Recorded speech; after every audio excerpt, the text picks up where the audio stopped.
കൊച്ചുങ്ങൾ എന്നായാലും ആഗ്രഹം പറഞ്ഞ നമ്മളെ കൊണ്ട് പറ്റുവാന്നെ അതങ്ങ് സാധിച്ചു കൊടുത്തേക്കണം. വലുതായ പിന്നെ ഈ കൊച്ചുങ്ങൾക്ക് ചെറിയ ചെറിയ ആഗ്രഹങ്ങളൊന്നും ഉണ്ടാകുക. സ്കോട്ട്ലൻഡിലുള്ളവരാണ് നിങ്ങളെങ്കിൽ ഫാമിലിയായിട്ട് ഈ സമ്മറിന് ഫ്രൂട്ട് പിക്കിങ്ങിന് വരാൻ പറ്റിയ ഒരു സ്പോട്ട് ഞാൻ പരിചയപ്പെടും.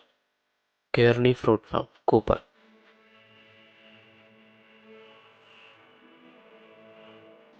ഇവിടെ റാസ്ബെറീസ് ഉണ്ട്, ഗൂസ്ബെറീസ് ഉണ്ട്, റെഡ് കറണ്ട് ഉണ്ട്, ബ്ലാക്ക് കറണ്ട് ഉണ്ട്, സ്ട്രോബെറീസ് ഉണ്ട്.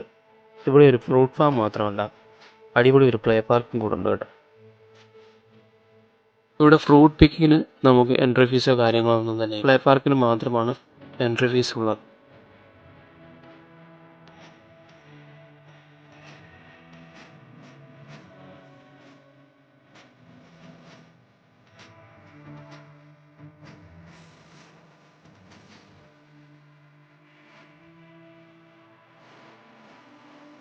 ഇവിടെ നമുക്ക് തന്നെ ഫ്രൂട്ട് പിക്ക് ചെയ്യാം.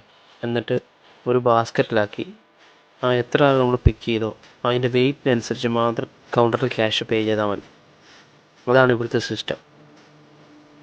നിങ്ങൾ എഡിൻബറയിൽ നിന്നാണ് വരുന്നതെങ്കിൽ 1.5 മണിക്കൂർ ഡ്രൈവും, ഗ്ലാസ്ഗോയിൽ നിന്നാണ് നിങ്ങൾ വരുന്നതെങ്കിൽ 1.25 മണിക്കൂർ ഡ്രൈവും, ഡണ്ടിയിൽ നിന്നും വെറും 20 മിനിറ്റും, അബർദിയിൽ നിന്നാണ് നിങ്ങൾ വരുന്നതെങ്കിൽ 1.25 മണിക്കൂറും, ഇൻവെർണസിൽ നിന്നാണ് നിങ്ങൾ വരുന്നതെങ്കിൽ 2.25 മണിക്കൂറാണ് ഡ്രൈവ് വരുന്നത്.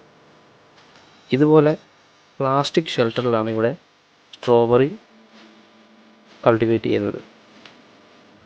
ഇവിടുത്തെ സ്ട്രോബെറി ഒരു രക്ഷയില്ല, അപാര ടേസ്റ്റ് തന്നെ, അടിപൊളി, ഒന്നും പറയാനില്ല. പിന്നെ ഇവിടെ 4 വെറൈറ്റി ഓഫ് സ്ട്രോബെറി ഉണ്ട്. ഇവിടുത്തെ സ്ട്രോബെറി നല്ല വലിപ്പമുണ്ട്, നല്ല ടേസ്റ്റും ഉണ്ട്, നല്ല മധുരം ഉണ്ടായിരുന്നു.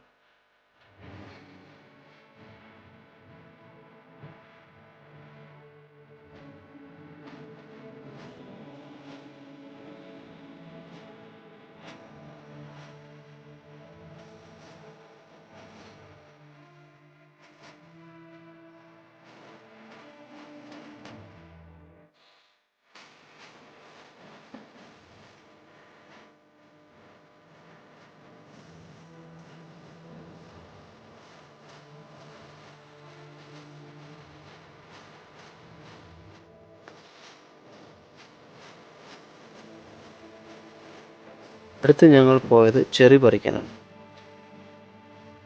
അതിങ്ങനെ പഴുത്ത് കിടക്കുന്ന കാണാൻ തന്നെ ഒരു രസമാണ് കേട്ടോ. ഞാൻ ജീവിതത്തിൽ ആദ്യമായിട്ടാണ് ഇങ്ങനെ ഒരു ഫാം വിസിറ്റ് ചെയ്യുന്നത്.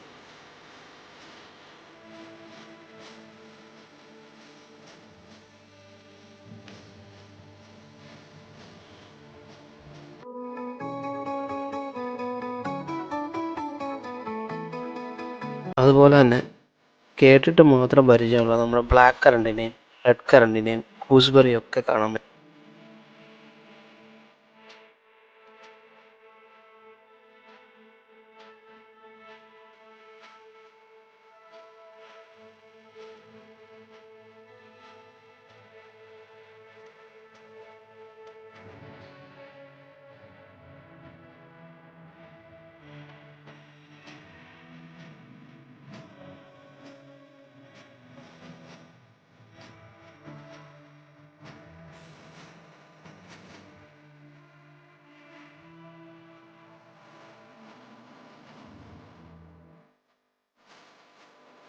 അതെല്ലാം കഴിഞ്ഞ് നോക്കിയപ്പോഴാണ് നമ്മുടെ ഫിറോസിക്കാൻ്റെ അളിയൻ്റെ തട്ടുകട ഇവിടെ കണ്ടത്. അപ്പോൾ നമ്മുടെ ഇന്നത്തെ പരിപാടി മയിൽ നമ്മൾ കറി വെക്കാൻ വേണ്ടി പോവാണ്.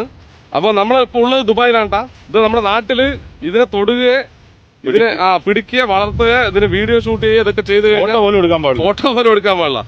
അപ്പോൾ ദുബായിൽ നമുക്കിത് വാങ്ങിക്കാം. ഇത് നമ്മൾ കുറച്ച് പൈസ കൊടുത്തൂലേ. പിന്നെ അവിടെ നിന്ന് 2 ബർഗറും വാങ്ങി. ഞാൻ വീട്ടിൽ നിന്ന് കഴിച്ചിട്ടാണ് വന്നത്. ജോസ് കഴിയുന്ന പാവത്തോടിരിക്കുന്ന ഭാര്യയെ നോക്കി ഞങ്ങൾ 3 പേരും ആ ബർഗറും കഴിച്ച്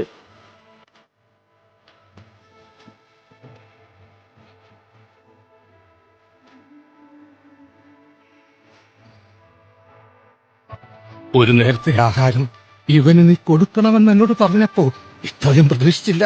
3 പെട്ടിയുടെ കാശ് ആ പറ്റിയിരുന്ന് വെട്ടി വീഴുന്നത്.